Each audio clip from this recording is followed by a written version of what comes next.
Welcome to Moments with Marianne. This is your host, Marianne Pastana.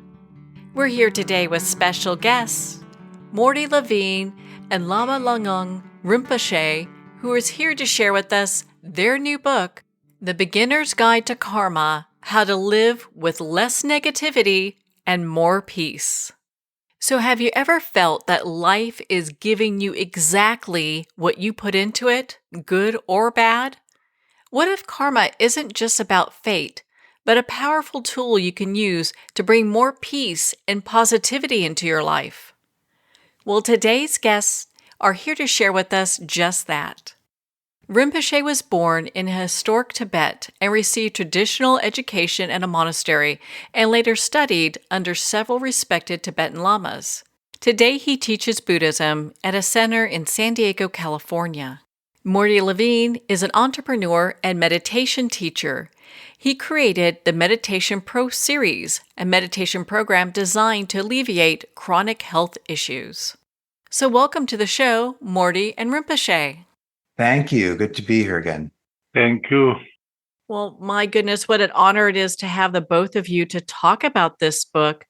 So, Mordy, why don't we start with you? What inspired this whole book coming together? As we know, the world is being turned upside down these last few years. Maybe it's even felt that way 50 or 100, 200 years ago, but it certainly feels very intense the last few years. And we realized that if people have a really good understanding of karma, that we all might change our behavior a little bit. So in the very succinct way, that was our motivation, is to try to get, not just for Buddhists, but everyone uses the word karma. Non-Buddhists, all religions, they have this idea of what karma is, and it's a very surface idea. But we realize that if people really understood what karma is and how it works, then we change our behavior. We have a better world. And Rinpoche, for those that are new to the concept of karma, can you share with us what that is? Yes, there's so many ways we talk about the karma. The karma has a sort of called instant karma, karma of this lifetime karma, many lifetimes karma, the karma of the country, of the world, karma of the family, karma of the person. There's so many levels.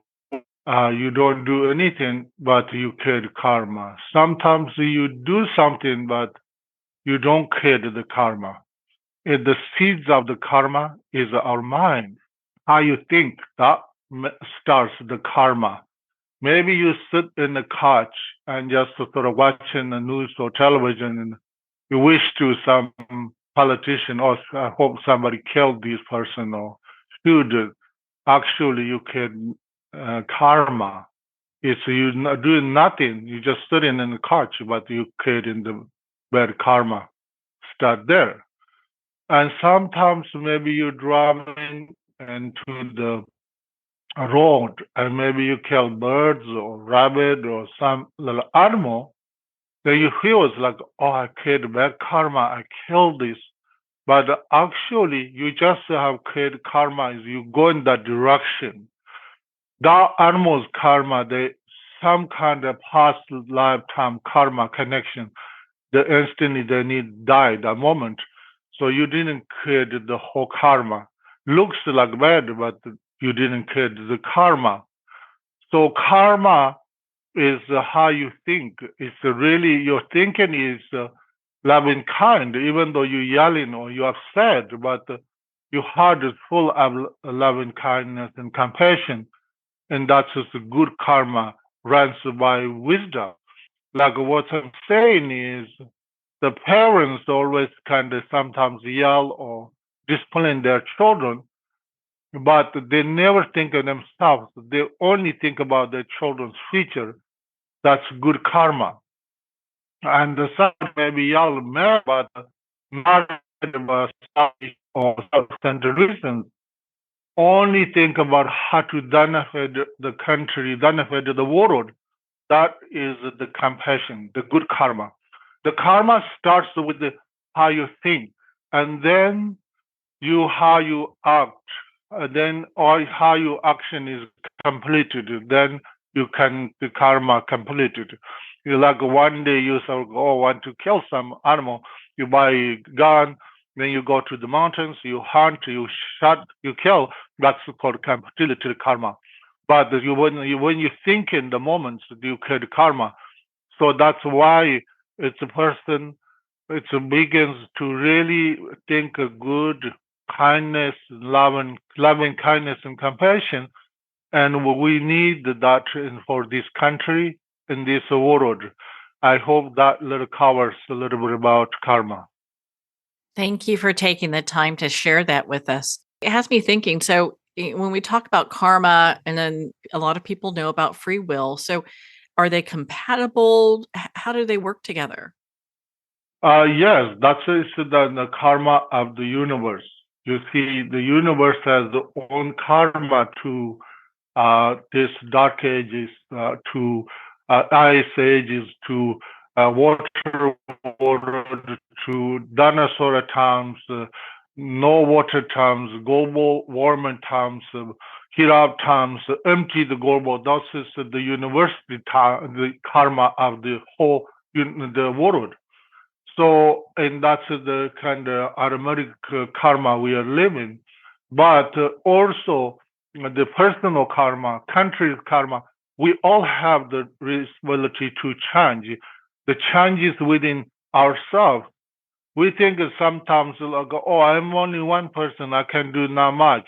That's not good. So you can look at the history about Buddha or Jesus or any great in masters, they are one person changes, then automatically we could get into the world. Where we are is that is the center of the world. Where we are, and we create this energy to the world. So, and we have this free will to make a difference in the world. So I just want to clarify one or two things, tack on to what Rinpoche was saying, which is that karma is based on motivation. So if your motivation is, selfish, that typically creates negative karma. If your motivation is very positive, very selfless, so that's kind of what Rinpoche was talking about before. If you're yelling at someone, but you really have only their best interest in mind, then that's good karma. So it's all based upon motivation. And then as far as free will is concerned, yes, we have the ability to decide for ourselves how we think, what we say, and what we do. That's where free will comes in. Once you speak or you do, then at that point that sets into action a lot of consequences. In which case, yeah, we can respond to that and maybe purify our karma, things like that. So we do have free will every step of the way. So, Rinpoche, where in the body is karma stored? Karma starts with our body, speech, and our mind. So when our body, speech, and mind is become clear as like a crystal or pure of light, then finish the karma. After that, and when we die, continuous karma goes with our consciousness. We say in Tibetan, we say consciousness, but it goes with our mind. So the stores the mind karma is the first. Then we have speech karma, such as lies, harsh speech, gossiping, and that system lives with our speech. And also we have thinking negatively, malicious tend about others who wish to die, or I wish, or he has this. I hope I can do that. In this kind of mind, it's stored in the mind, and then also we really the kind of showing karma is the action and what we do in that makes us also the karma. If you cut or something, you dig in a hole, you create some negative karma, but also maybe you can know how to meditate and practice, and also you have to need to connect with the energy world. Then you can also transform that kind of energies and also liberate some spiritual world. There are so many ways about the karma stores, I can say, in mind, in body, and speech. Well, that brings up another question. You mentioned that karma, I believe you mentioned that karma goes with us when we die. Do we ever experience karma here? We don't necessarily, we take we say things, we think things, and we do things. And the consequences of that can happen right away, or it can happen, as Rinpoche mentioned, over the course of lifetimes. So if I go out into the street and I go start screaming and yelling at someone, they're going to scream and yell it back at me right away. So that's instant. I punch someone, maybe they're going to punch me right. So that's instant. There are other types of speech, thoughts, and action that I might enact, and the results of that could take days, months, years, or those of us that believe in rebirth, lifetimes. So every action, which we define as thought, speech, or physical action, has a consequence. And when that consequence will come to fruition, that's really the answer to your question. Is it could be right away, it could take lifetimes. I wanted maybe a little short story. Maybe that's interesting. So once in Tibet, and there's a Lama always living in the forest. He by himself, but he has a beautiful home, and also he has all beautiful antique decorations, very expensive antiques. So there's a thief. He sees that, then the opportunity, he thinks, this Lama by himself, nobody, no neighbors, I can kill him, and I can get these antiques, very expensive. So I'm going to make a very good money.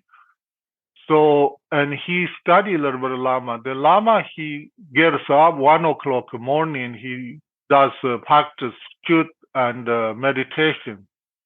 So he sees like, that's a good opportunity to kill the Lama, and then I can get everything.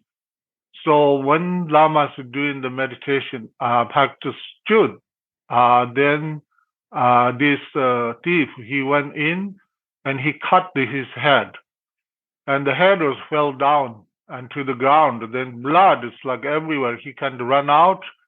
He come back in the morning early, wanted to collect his possessions and all the expensive things.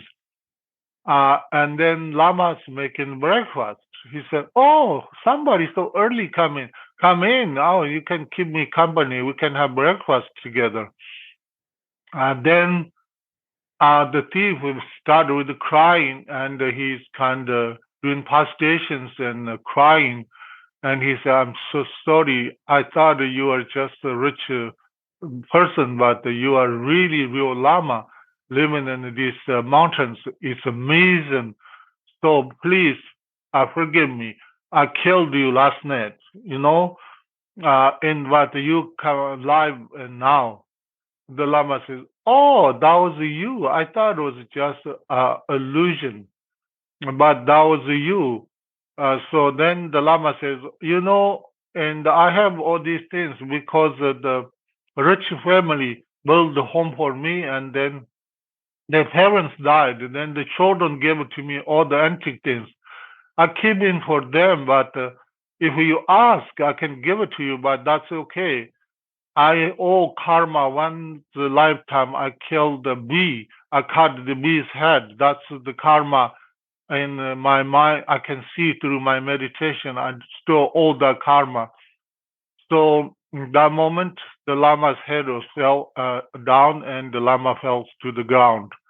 And then thief, so scared, then he took everything to the monastery, gave it to there, and he apologized, and he become monk, and he stopped stealing and creating negative karma. So he's become turned around. So I thought maybe this kind of a nice story. Well, what a story that is. Thank you for taking the time to share that with us. So, how do we start creating positive karma in our lives? Just positive karma. We have to first a little bit study karma and listening the wisdom, and then we have to really aware. Then that's everything kind of karma makes a difference, so you can see it. Then begins to work with our mind and really focus to work with the ignorance, anger, hatred, jealousy, all the negativities we live in. We need to really focus that and to transform those to loving kindness, wisdom, and begins to kind to ourselves to calm down, to really think of something positive, appreciate life, appreciate our partner, appreciate our children, appreciate doesn't matter you're sick or where you live, appreciate what you have. And then you can appreciate your family, then you can appreciate your country, then you can appreciate the world. The start is with your own mind. So you can't just jump to change, but you can slowly, gradually, you can change. So, Morty, how can we be better and create good karma with our speech and actions? Because right now it seems like we're really suffering in that department. Yeah, that's a tough one. So I think just to kind of tack on to what Rinpoche was saying is once we understand that karma is based on motivation, we get to look at our motivation behind our decisions, look at our motivation behind what I'm saying, what I'm thinking. And if it's self-centered, then that's going to be negative karma. If it's selfless, that's going to be positive karma. If I find that I am very, very tight and fixed and have very strong views and opinions and hold on and tightly to those opinions, that type of energy, that is negative karma. The more open-minded I am to other views, other opinions, that's positive karma. So we can start look at our underlying motivations, and if it's selfish, selfless, how strong am I? How attached am I? How fixed am I? How permanent do I think the world is? I think everything I say is a fact versus being open to any and all other possibilities. That's also another way to look at it. And that will help us guide us as we speak, as we start to think, and as we act. Well, I think this is probably like the $1,000,000 question here. So, Lama, does everyone incarnate with negative karma? Depends on the karma. You see, some people comes with a lot of hatred, and that's their karma. Some people lot of lazy. Some people has a lot of jealousy. Some people always judging. Some people only think about, oh, I am perfect. I know better than others, and looking others down and judgmental way, living the karma. And that's why we are living in the samsara every day. And also, I just wanted to say is right now in this world need this love and healing, and really need wisdom and tolerance and communication. And this country need to push it. Who is American? You know, you as an American, you have the full right to vote, and which party you want to support. You can fully you can support, but if some people show hatred and anger, that just means actually you are creating the negative karma. You think you're a good person, but you talk badly and you think oh, this person's bad. But the truth is we don't know nobody's heart. Only this country's karma, who's going to take it over the government. This thing is everybody needs push it. Your neighbor is maybe Republican, and they kind of to support the Republican, then you should appreciate them. And you are a Democrat, you can do your best, and also you can donate, you can do your best, but based on wisdom and kindness. In this country needs prayers. This country needs right now healing. And we have this great country. We have to realize that too, and good to each other, and not creating the hatred towards and say, oh, this. The truth is, nobody knows what's like at the tomorrow. But even though it doesn't matter which party win, sun tomorrow rise, sun going to set. It's the karma of this country. That's why we have to accept, we have to pray for and peace and loving kindness. And Marianne, just to tack on to that, no, we're not all reborn with negative karma.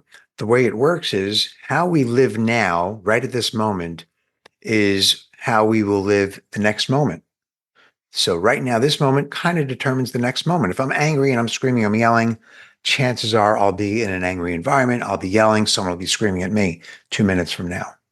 And that's true. The way we live now is how we will die. And how we will die, we take that karma, those habits, those tendencies with us stored in our consciousness. And that's how we will go through the afterlife. And that's what we are reborn with. So if you're an angry person and you go and you die, you're angry, that the high likelihood is you're going to be reborn with that kind of those tendencies. And if you're very selfless and open-minded and generous and loving and kind, then you'll die very peacefully. And that's how you'll be reborn, with that karma, with that consciousness, with those tendencies. Wow. Thank you for taking the time to explain that. Are there like meditations or practices that people can use to help move into a more peaceful state?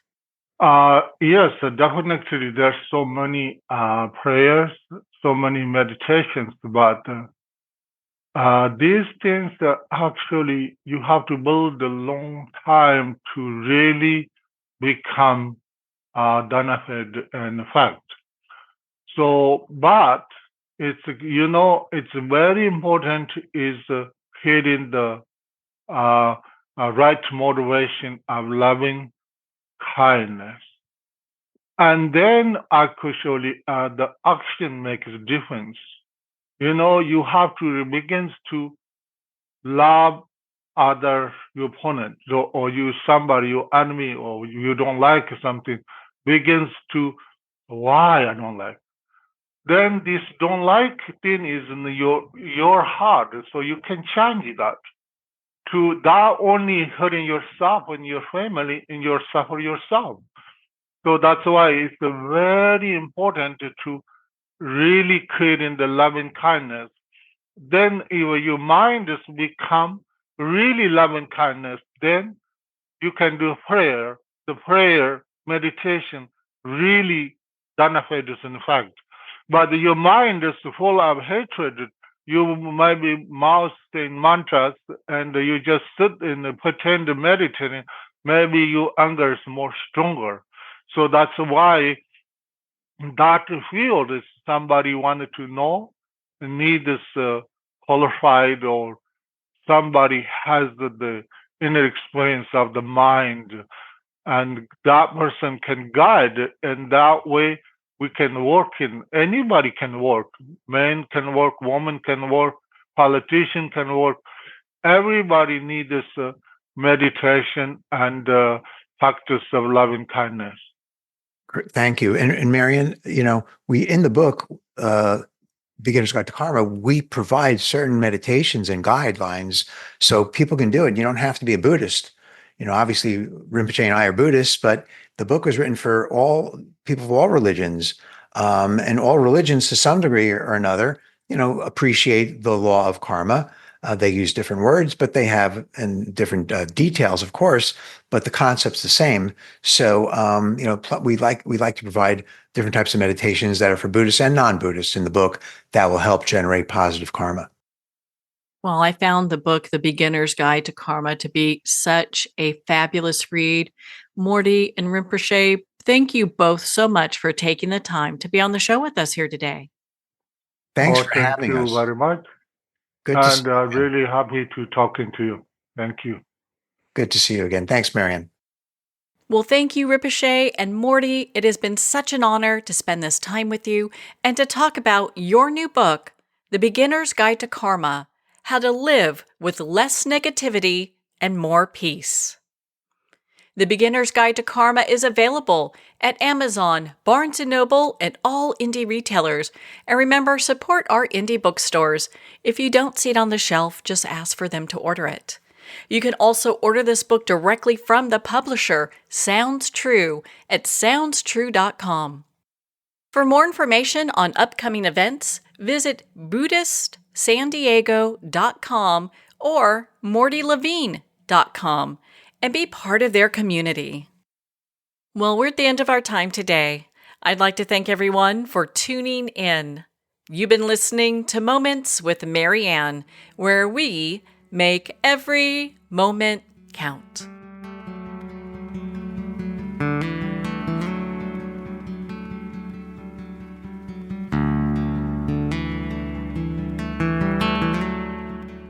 In a single moment, your life can change. Moments with Marianne is a transformative hour that covers an endless array of topics with the best of the best. Her guests are leaders in their fields, ranging from inspirational authors, top industry leaders, and business and spiritual entrepreneurs. Each guest is gifted and a true visionary, a recognized leader in her own work, and while teaching others to develop, refocus, and grow, Marianne will bring the best guest and sometimes a special surprise. Don't miss this. You never know just which moment will change your life forever.